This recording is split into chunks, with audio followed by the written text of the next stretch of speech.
Welcome to Q&A series with Guru Deseye Subai, where your questions meet real, honest answers. If you've ever had a burning question about marine spirits, modern miracles, destiny, life, money, ritual murders, or anything in between, you're in the right place. Don't forget to hit that subscribe button and drop your questions in the comments. We just might answer yours next. What is possession by evil spirits?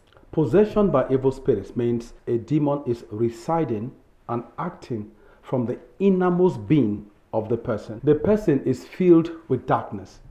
The soul of the owner of the body withdraws and paves the way for the evil spirit to take absolute control of the organs of the person. Guru, I can walk into the supermarket to buy something. Is that the way an evil spirit walk into a human body and stay there? Not quite. Many people would have been suffering from demonic possession if evil spirit can just walk or barge into a human body and stay there. An evil spirit does not walk into a human body as we walk into a supermarket to buy toiletries. Evil spirits usually mingle themselves with human souls having the same imperfections and similarities as themselves so that they can be useful to each other. The spirit world is not far away from us. The spirit world is intertwined with planet Earth and based on the principle of like attracts like. Evil spirits easily attach themselves to filthy human beings and gradually take control over their lives. So some people have been roaming the streets for several years. Why is it difficult to drive away the evil spirits residing in their bodies? Domination by evil spirits is what is responsible for mad people roaming the streets for many years and sleeping under the bridge, etc. However, I want people to understand that evil spirits dominating a person and rendering the person completely useless for a lifetime can never take place without the active involvement of the soul of the mad person. It is common knowledge kidnappers use guns to weaken and overpower their victims. In the same vein, the weakness which brings mad people under the power of evil spirits, tormenting them despite all their strenuous effort to resist them, comes from the karmic consequences of their wrongdoings, either in present life or in a previous incarnation. Of a truth, I tell you, madness is a severe form of atonement for heinous things done by the mentally deranged person. When evil spirits gain access into a human body, what other things can they do besides inflicting mental illness? A demon can manifest itself in a human body for a few months or many years in the form of twitching, tingling sensation, dizziness in the head, swelling in the regions of the stomach, and the pain will continue to increase day by day, etc. A brother man returned home in good health, but soon afterwards, he was unable to walk for more than 1 year. The spiritually ignorant brother man attributed his difficulty in walking to rheumatism. In summation, a demon residing in the body of a human being can cleverly manifest itself in the form of ulcers, cancers, convulsions leading to epilepsy, heartburns, melancholy, migraine headaches, and abdominal pains, etc. The possessing demon will render medical therapy ineffective. The demon will only depart when the sick person succumbs to his illness. So this question is about suicide. Can evil spirits residing in someone's body induce the person to commit suicide? Yes, it can. Although I know that certain people are destined to to die by suicide. But that notwithstanding, I want to reiterate this point. Evil spirits residing in the bodies of low-spirited human beings are the leading causes of suicidal deaths. Of a truth, I tell you, the reasoning ability of a low-spirited individual can suddenly become darkened completely. He might find himself near a window and it will be dominated with a horrible temptation to throw himself out of the window. The temptation to commit suicide will be so sharp and strong and oftentimes irresistible. We often hear of some people who drove down to Lagos third mainland bridge, parked their cars and committed suicide by jumping into the lagoon. This is auto-suggestive suicide originating from evil spirits residing in the innermost being of the suicide victims. Guru, was an evil spirit behind suicide committed by a woman to be with her husband who died 1 year ago? I don't like what I'm hearing. This is not good.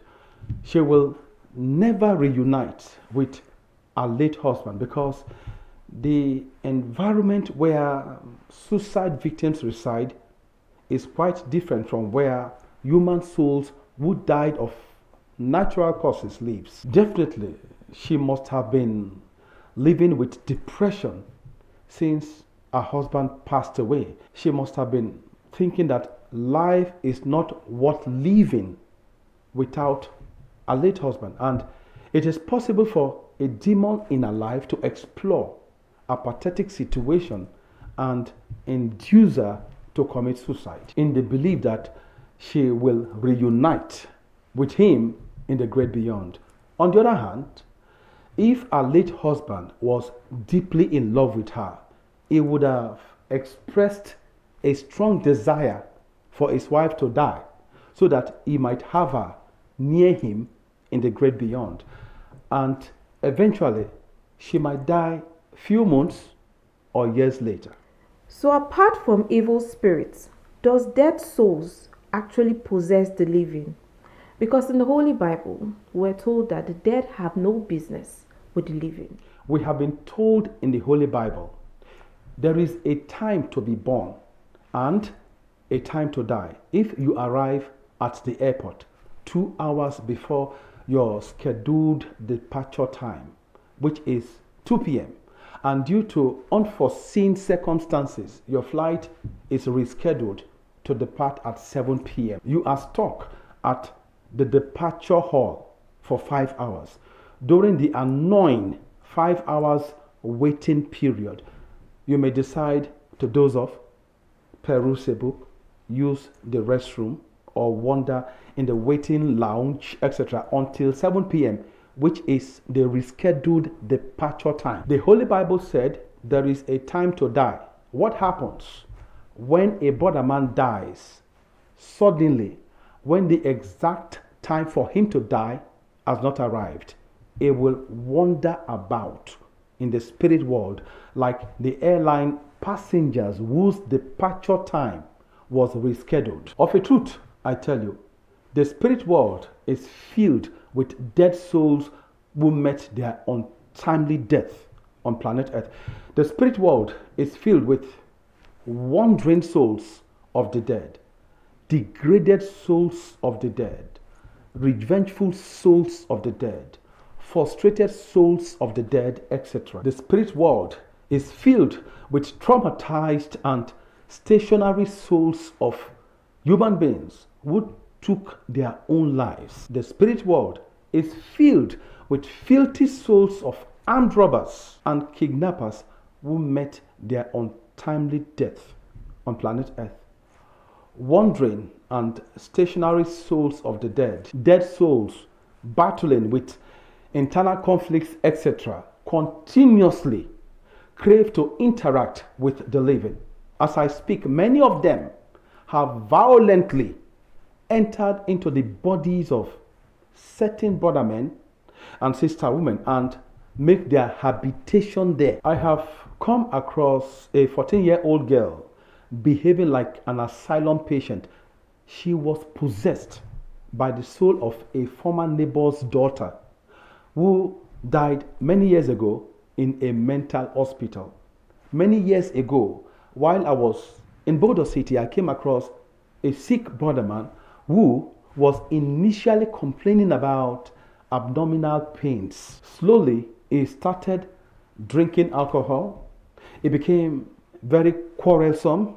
He was doing things that was alien to his character. I later discovered that the soul of a late counselor who took possession of his body was responsible for the negative character transformation he was exhibiting. Please describe possession and obsession by evil spirits. It can be confusing sometimes. In possession, the victim loses consciousness because the soul has gone out of the body. In contrast, in obsession, the consciousness and intelligence of the victim are intact because the soul is present in the victim's body. An obsessed person is well aware of what the devil is saying and doing to him. Guru, please give an instance of obsession by evil spirits. A demon is residing in the body of Mr. David. During early morning devotion, the demon raised David and struck him on the ground. The demon forced him to abuse his wife and children that were partaking in the morning prayers. David screamed and told them, "The devil is the one forcing me to abuse both of you.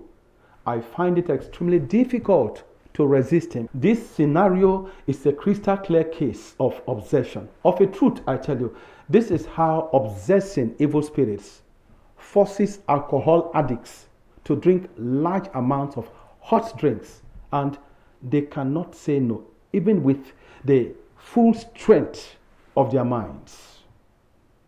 Thanks for tuning in. If you found this helpful, give it a thumbs up and share with someone who needs to hear this. Got more questions? Leave them in the comments. We're here to journey with you. Until next time, stay curious and stay blessed.